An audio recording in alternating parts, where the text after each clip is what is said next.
Well, ladies and gentlemen, last night we had the ultimate victory lap for Donald Trump. Trump at the UFC event with Elon Musk, RFK Jr., Tulsi Gabbard, Mike Johnson acting as the little lapdog. This is good with Mike Johnson, with Trump. Yes, they need to get things done. People think they don't like Mike Johnson, whatever, but kind of an interesting situation with Trump entering. There's Dana White, Mike Johnson, Elon's tall. Elon's got the Occupy Mars shirt, the dark MAGA hat. Don Jr.'s back there. Tulsi somewhere back there. He's got his whole team. We've also got Kamala Harris apparently not paying any of her staff because they have no money. What a mess that is. There's Eric, Don Jr., Mike Johnson, RFK Jr., and Tulsi. There's Elon, Tulsi, Trump, and RFK Jr. Every single person in this picture used to be a Democrat. Total realignment. Yeah, I mean, Trump was kind of a Democrat for business reasons, let's just say. RFK Jr. But it is pretty crazy. I mean, Musk was legit. I think he voted for Biden in 2020. Obviously, Tulsi, RFK Jr. ran in the Democratic primaries in 2024 until they kicked him off. Pretty remarkable when looking at this. And then Trump, John Jones ends up winning in the main event and then doing the Trump dance and things like that. People really liked, I mean, it's a total change from where we were in 2020. Like, look at Mike Johnson, the little lapdog up here. There's a Don Jr., RFK Jr., Elon, Trump, all eating McDonald's. RFK Jr. said they're going to be changing McDonald's to make it more healthy. Make America Healthy Again starts tomorrow. Yeah, make America healthy again. That's a new saying there. That'll be interesting to see if that ends up catching on. But this was a total victory lap for Trump. To be honest, I'm shocked he brought like Tulsi and Mike Johnson. But this is very good news for the Trump administration. You want Johnson and Trump to have a really good relationship. You compared to where it was in 2016 with Paul Ryan and Trump. It's a 180. There's going to be a lot more that should be accomplished. And so this is very good news. We've also got this. Ann Selzer officially confirms that she was paid to put out a crap poll. She is retiring from polling. This is what everyone speculated. All the top Republicans said, this woman, she is retiring. She's taking this money to put out this terrible poll. And all these dumbass liberals were like, oh my God, Harris is going to win now because of the Iowa +3 poll. Ann Selzer is never wrong. Well, it turns out that poll was completely fake. You're going to retire right after putting out the worst poll by far. You're going to be within 1 point every single election cycle, including the midterms, and then randomly be 16 points. I think she was 17 points. Oh no, it did end up Trump plus 13. A 16-point miss in her final poll. The gold standard of polling, well, only in Iowa. She only polled Iowa. So I don't know if you can like call it the gold. You could call it the gold standard of Iowa, I guess, which also is an indicator of other states in the Midwest. But yeah, what a joke that ended up being, right? You've also got this. This is what liberals are doing. They're going to Blue Sky now. This reminds me of Threads. I remember doing a video on Threads, if you remember when Zuckerberg launched that. That was back, not this past summer, this summer, like a year and a half ago. And a lot of liberals were going to Threads because at that point, Elon had taken over Twitter. He had changed it to X. And they were like, well, Elon's conservative. We hate that. So they try and go to Threads and it doesn't work. And it's the same thing with Blue Sky. And then like you'll get banned, this account ends up getting banned for saying there are only two genders. But this is how these things work, like Blue Sky or Threads or any of it. You're allowed to be blatantly, horribly racist against white people, but no other race. That's exactly how these things work. And that's how Twitter was until Musk took it over. And so you're allowed to say some really horrible stuff if it's against Republicans, but you're not allowed to say it against, it's the same stuff. So they'll have like a little echo chamber on Blue Sky, but I've tried using Blue Sky. It's from what I remember, maybe it's better now, but it's a horrible user interface. And my guess is it's very similar to Threads. I had said that Threads would never catch on because the interface was so terrible and it just didn't function properly. It's like an extension of Instagram, and they already had built-in users onto Threads because if you have an Instagram account, you can have a Threads account like automatically, but it still didn't work.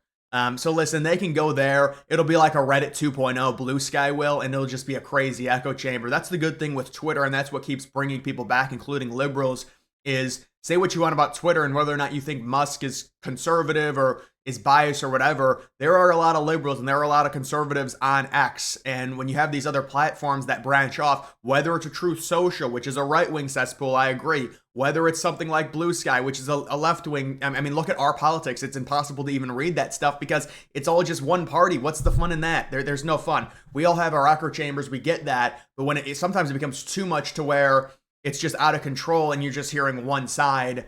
And again, depending on your timeline, you're going to get a lot of that. But still, when you're talking about every single user being, pushing the one agenda, it becomes a big problem. But this was basically Trump's victory lap. Everyone clapping for him. It erupts. Oh yeah, I guess I didn't save the when he talked to Joe Rogan. He went up to Joe Rogan, gave him a hug. With Rogan being an announcer there at the UFC.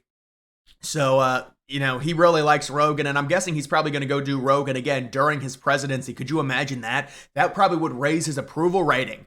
Or, at least you're talking about some transparency. You've got Elon Musk. Vivek was also there as well. It's like everyone was there. You keep forgetting these people. But Vivek and Elon doing the Department of Government Efficiency, that's transparency. That's going to make the Trump administration more likable. Obviously, liberals are going to hate Trump no matter what he does. That's fine. It doesn't matter. They hated Trump. They called him Hitler going into this election. He won the popular vote. What they say doesn't matter. This is the clip where Trump sees Rogan. Trump is very excited. Trump gives Rogan a nice hug. Trump seems very appreciative. It's a nice interaction. And again, I think he'll probably go on Rogan during his presidency. And then you've got, this is the most genuinely happy we have seen Trump. Yeah, I mean, listen, when you win like that, look at Tulsi right there. There's Eric. Trump's got the belt from John Jones. Hilarious. But yeah, this was Trump's victory lap. And when you win as convincingly as he did, he's going to get this. And we'll see what ends up happening. He's still the president-elect. But obviously he's made a lot of cabinet picks. And, his relationship with Mike Johnson right now is good. We'll see what happens when it comes to the Senate. And, you did want Rick Scott to be the majority leader. It didn't end up happening. But I do think with where we're at now, the party is a lot more MAGA than it is Rhino. And my analysis would be not that the party's necessarily split, because I think a lot of these, even these old establishment people, they'll push for the deportations and everything like that. But you are seeing a dynamic where there's going to be some infighting, and there's going to be a lot of liberal people trying to convince the Republican establishment that Trump has too much power, the checks and balances. Remember, they're already talking about with Biden having executive authority right now. How are you able to kind of booby trap Trump and not give him any power for the administration? It's really not possible, but liberals hate Trump, and they see that Trump, at this point, with all the experience he has, with the people he's putting and surrounding himself with, there's going to be significant changes relative to 2016. They all overreacted in 2016, but now they realize it's going to legit happen after the 4 years of experience, having the 4 years off, now winning, not only winning, but also winning the popular vote in every single swing state, and having the relationships with an RFK Jr., with a Tulsi Gabbard, with a Vivek, with an Elon Musk, who was there sitting next to him, their buddy. Elon Musk, the richest person in the world. This is a completely different variable when it comes to Trump and his administration in 2024 versus 2016. Liberals know that. They're freaking out. And there's going to be significant changes when it comes to the United States government. We would expect significantly more transparency with Doge. And we are going to have a significantly different feel in the United States when it comes to Donald Trump in office versus whether it's Kamala, Biden. I mean, if Kamala won, we can all admit it would, we all knew it would just be an extension of the Biden administration. And really, the Biden administration is just an extension of the Obama administration. There's really no change with any of that. Now, I do think liberals are probably going to try and get younger and maybe get a little bit more abstract in 2028 with who they choose. But whether it's Kamala, whether it's Biden, whether it's Obama, that's all the same realm. Kamala was never going to have any power to do anything. She was propped up by the Democratic Party, not by any Democratic voters. Sure, they would have voted for her in the general election, but in 2020, they didn't like her at all. The fact that Trump wins, it's just a totally different, it's like a full 180 for the United States when it comes to our future and when it comes to what the US is going to be pushing and when it comes to our overall goals. And that's why you see all this stuff happening with Ukraine and Russia. And I saw Zelensky admitted, yeah, there's probably going to have to be a peace deal because the gravy train is ending. Obviously, there's a lot of variables when it comes to that, including what Russia wants. But this is really a different vibe shift when it comes to the future of the United States. So guys, that is going to do it for this video. Make sure you follow me on X. Link to that's always in the description.